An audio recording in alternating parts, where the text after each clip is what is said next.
سيئات أعمالنا من يهده الله فلا مضل له ومن يضلل فلا هادي له وأشهد أن لا إله إلا الله وحده لا شريك له وأشهد أن محمدا عبده ورسوله يا أيها الذين آمنوا اتقوا الله حق تقاته ولا تموتن إلا وأنتم مسلمون يا أيها الناس اتقوا ربكم الذي خلقكم من نفس واحدة وخلق منها زوجها وبث منهما رجالا كثيرا ونساء واتقوا الله الذي تساءلون به والأرحام إن الله كان عليكم رقيبا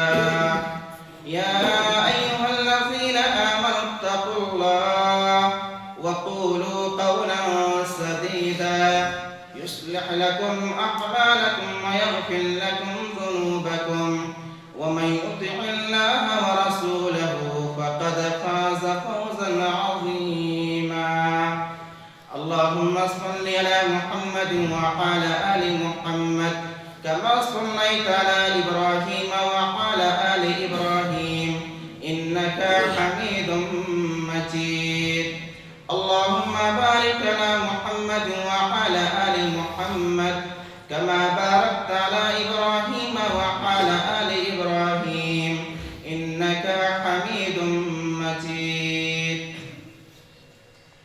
يا حي يا قيوم برحمتك أستغيث أصلح لي شأني كله ولا تكلني إلى نفسي طرفة عين ہر قسم کی تعریف ہر قسم کی بڑائی بزرگی حمد و ثنا اللہ رب العزت کے لیے لائق و زیبا ہے۔ درود و سلام ہوں تمام انبیاء کرام پر، تمام رسولوں پر، خصوصاً ہم سب کے پیارے نبی، آخری نبی محمد رسول اللہ صلی اللہ علیہ وسلم پر۔ محترم حاضرین اور عزیز مائیں اور بہنیں، خطبہ چاہے جمعہ کا ہو یا نکاح کا ہو، یہ آیت لازماً پڑھی جاتی ہے۔ وَاتَّقُوا اللَّهَ الَّذِي تَسَاءَلُونَ بِهِ وَالْأَرْحَامَ إِنَّ اللَّهَ كَانَ عَلَيْكُمْ رَقِيبًا، یعنی ڈرو اس اللہ سے جس کا نام لے کر ایک دوسرے سے سوال کرتے ہو، والارحام اور رشتوں کو توڑنے سے بچو، اللہ تم پر نگراں ہے، نگہبان ہے۔ گویا کہ اللہ تعالی ہم سب کو دھمکی دے رہا ہے کہ خبردار رشتوں کو مت توڑنا، اور جو حرکت کر رہے ہو رشتے کے معاملات میں اسے دیکھ رہا ہوں۔ رشتہ جوڑنا یہ رحمت ہے، اور وہیں پر رشتوں کو توڑنا یہ زحمت ہے، سراسر گھاٹا اور نقصان ہے۔ رشتہ جوڑنے سے عمر میں، مال میں برکت ہوتی ہے، جبکہ رشتہ توڑنے سے برکت ختم ہو جاتی ہے، سکون چھن جاتا ہے۔ اللہ کے رسول صلی اللہ علیہ وسلم فرماتے ہیں، من کان یؤمن باللہ والیوم الآخر فلیصل رحمہ، جس شخص کا بھی ایمان ہے اللہ پر، قیامت کے دن پر، اسے چاہیے کہ رشتوں کو جوڑ کر رکھے۔